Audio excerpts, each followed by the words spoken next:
What's going on, guys? The Comics Kid 2099 here, and today I want to talk to you about the first year of Scott Snyder's run on Batman, starting with the New 52.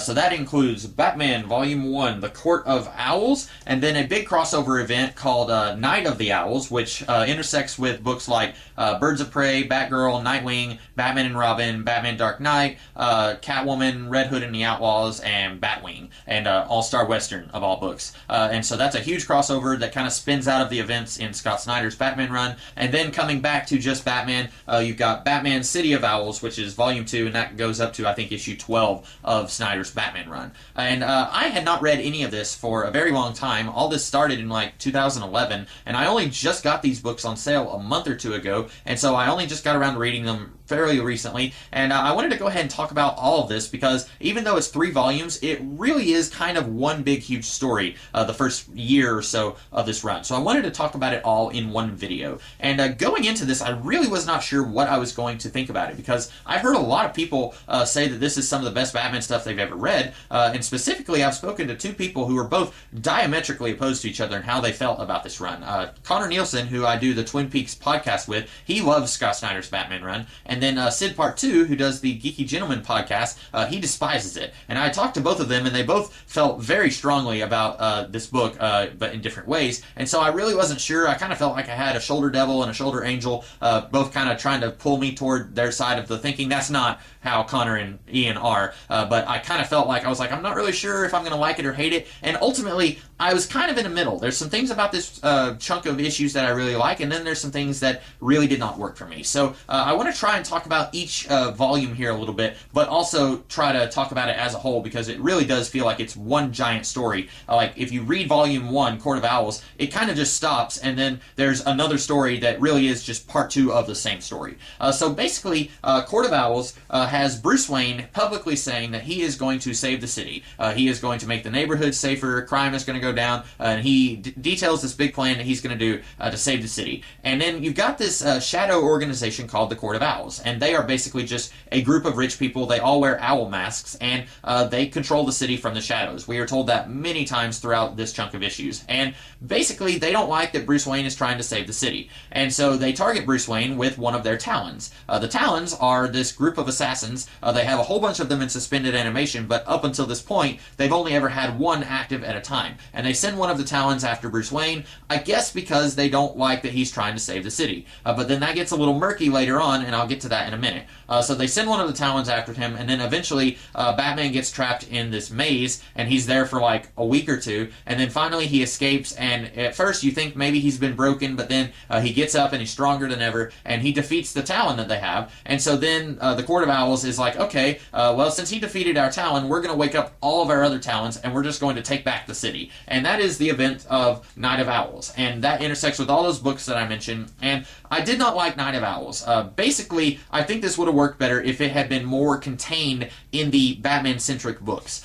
We find out that the Court of Owls actually has roots in Nightwing's family, and even later we find out that they kind of sort of had connections to Bruce Wayne's family. And I think it would have been really good if we could have just kept this crossover within the Nightwing and Batman books. Just those 2 books are part of this crossover. You could say, okay, Damian is over here fighting one of the Talons, or the Birds of Prey, they're over here taking care of this, and they're trying to protect Jeremiah Arkham, or something like that. But the problem is, all these writers kind of handle these characters and this plot differently than Scott Snyder. At one point, we are told that Dick Grayson's great-grandfather, I think, he is the Talon that Bruce Wayne defeated in Court of Owls. And we are told that William Cobb, that's his name, that's Dick's great-grandfather, we are told that the reason he joined the Court of Owls was because he wanted to make the city a better place.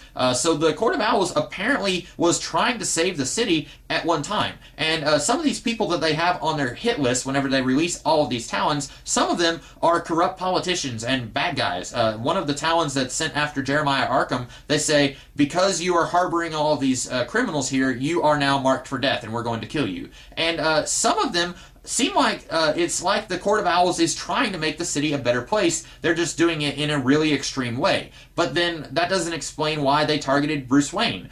Bruce Wayne was legitimately trying to save the city. Why are they trying to kill him?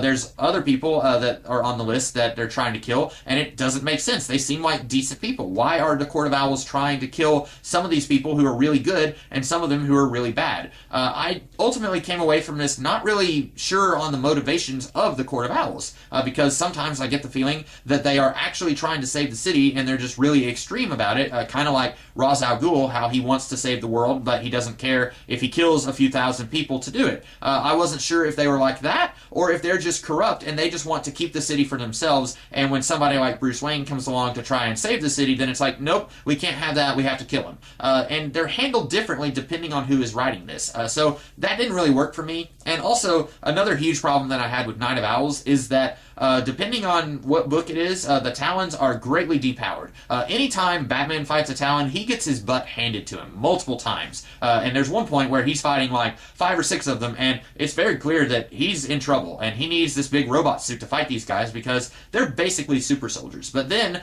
you have this one book where Jeremiah Arkham is able to tase one, and he's able to get away. Or you have this other guy who's able to kind of hold him at bay. It's depending on who writes it, the Talons are either really powerful and unkillable, or just kind of pansies and, not really very powerful at all. So I didn't really like that. Ultimately, I think Night of Owls just would have worked better if it had stayed more within Batman and Nightwing, because those were the two characters who were really affected by this. You could say that all of Gotham City is being besieged by the Talons, but you don't have to show us Damian Wayne trying to protect this general guy who's being hunted down by one of the Talons. Ultimately, a lot of that just didn't really feel necessary in this overall story. Also, I thought it was a little weird that the Court of Owls has operated in secret for centuries, at least since the 1600s. We see a story where one of the Talons was active in the 1600s. So they've been operating in the shadows for at least 400 years, and then because Batman defeats one Talon, now they're going to send all of their Talons out all over the city, and now everyone knows that the Court of Owls exists, or at least a whole bunch of people do. That was really inconsistent, especially in some of these flashbacks. They are very worried about, the Talon was spotted by a police officer, so he had to kill that police officer to make sure that nobody knows that they exist.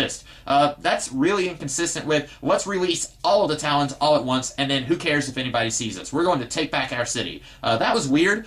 So then you get to City of Owls, which is reveals that Bruce Wayne has a younger brother who he didn't know about, and if you've ever read any of the Crime Syndicate stuff from DC Comics, Earth 3 before Crisis on Infinite Earths, and then for a while it was Earth 2, and I have no idea what Earth they're on now, but the Crime Syndicate is like Ultraman, Superwoman, Owlman. On that world, Owlman is Thomas Wayne Jr. So if you were ever wondering what happened to Thomas Wayne Jr. on our world, it turns out that when Bruce was 3, Martha Wayne was pregnant, and then because she was blocking something that the Court of Owls was trying to do, they sent someone to try and kill them, and ultimately it didn't work, but then she gave a premature birth to Thomas Wayne Jr., and then we find out later maybe Thomas Wayne Jr. died like a day later, or maybe he survived, and then Bruce grew up not even knowing that he had a younger brother. But it's this guy who's introduced in Court of Owls. Spoilers, by the way. If you don't want any spoilers, I probably already spoiled a bunch of stuff. But there's this guy introduced in Court of Owls who is running for mayor, and his name is Lincoln March. And when we were first introduced to him, I immediately knew that this guy could not be trusted. It's the same situation as Hush. If you've ever read Hush, Hush is this big mystery story. There's this brand new bad guy named Hush. Who could it be?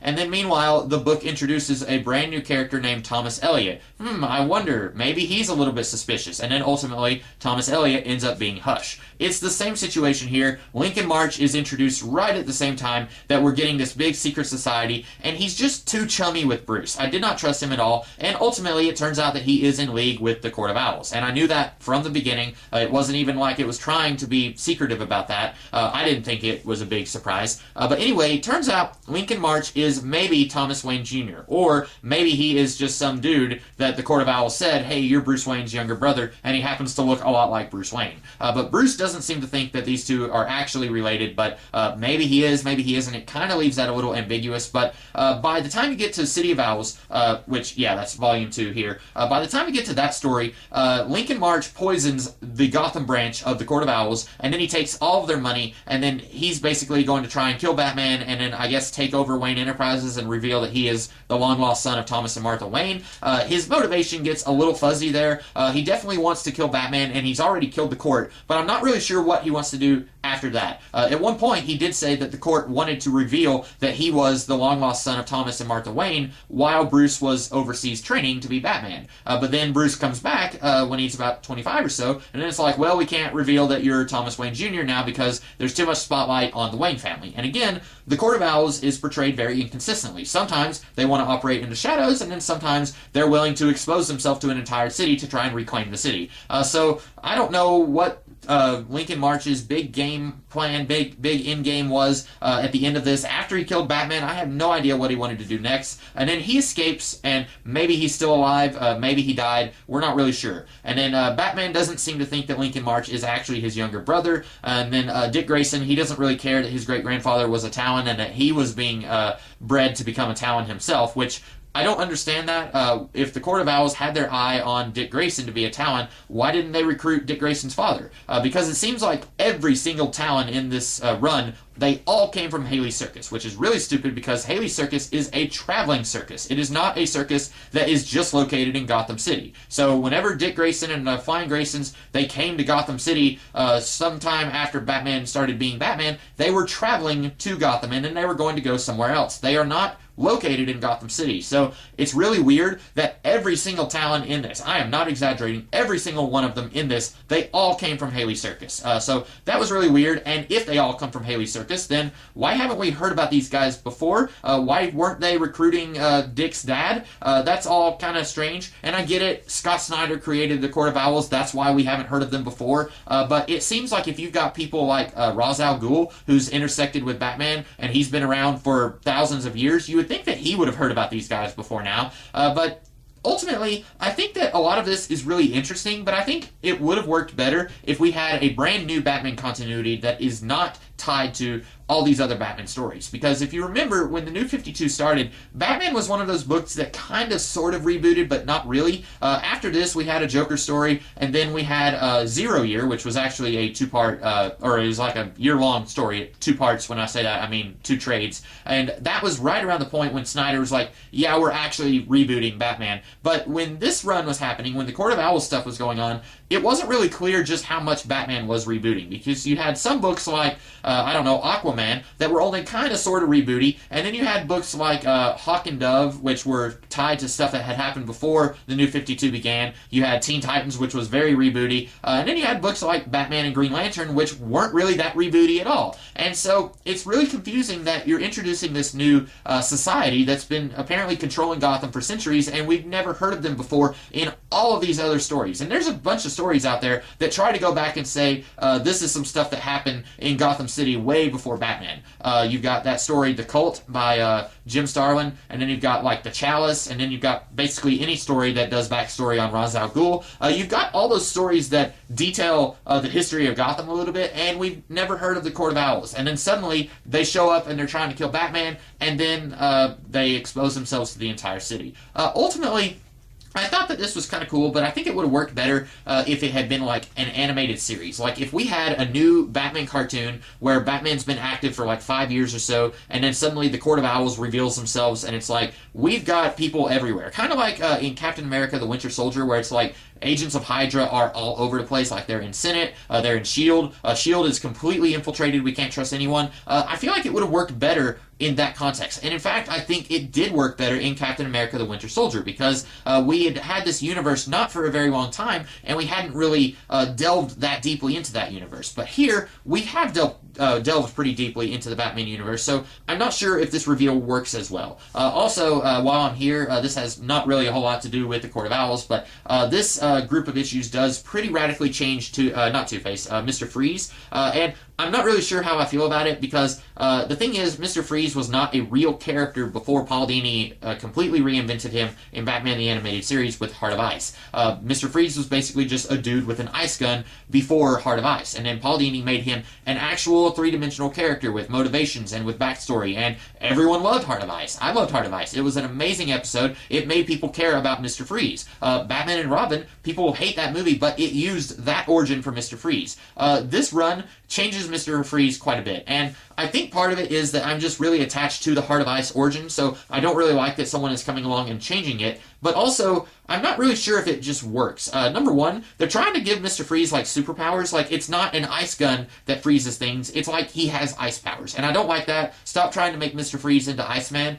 Make him a dude who cannot survive in normal temperatures. He has to survive in sub-zero temperatures, and then he has a suit that lets him do that, and then he has a gun. Don't try to give him ice powers. Like, there's this one point where he puts his hand on the ground and an ice trail goes to Dick Grayson and it freezes him like up to his neck. I don't like that. That's just a superficial thing. But also, there's some stuff in his origin that's pretty radically changed from what Paul Dini did. And again, I understand that that's not the core of the character because Mr. Freeze existed for like 50 years before Paul Dini got a hold of him. But I do prefer the Paul Dini stuff, and I think everyone does. So, personally, just me personally, I didn't really like the new reinterpretation of Mr. Freeze, but that's not saying that it's bad that they did that, just saying that I didn't care for it. Overall, I think that I am going to keep reading Scott Snyder's Batman run, and that's more than I can say for, like, Tony Daniels' Detective Comics run, which I read one volume of that, and I was like, no, thank you, I'm not going to read any more of that. That's just not very good. This is handled a lot better than that, but there's still quite a bit of it that doesn't really work for me, and I'm hoping that future volumes will work better for me. I am really looking forward to Zero Year. I'm not really sure how well people like that, but I am interested in seeing that. The Joker stuff where he wears the belt on his head and his face has been cut off, we'll see how that is. But anyway, I am going to keep reading Scott Snyder's run, but I did want to do a video just kind of saying, like, I like this, and I like some of the ideas, but a lot of it's not handled as well as I wish it had been. So those are my thoughts on the first year of Scott Snyder's Batman run. I hope that you guys liked this video. If you did, be sure to like, share, comment, and subscribe, and I will be back later in the week and in the weeks to come with some more videos. In the meantime, you guys have a great rest of your day. Catch you later.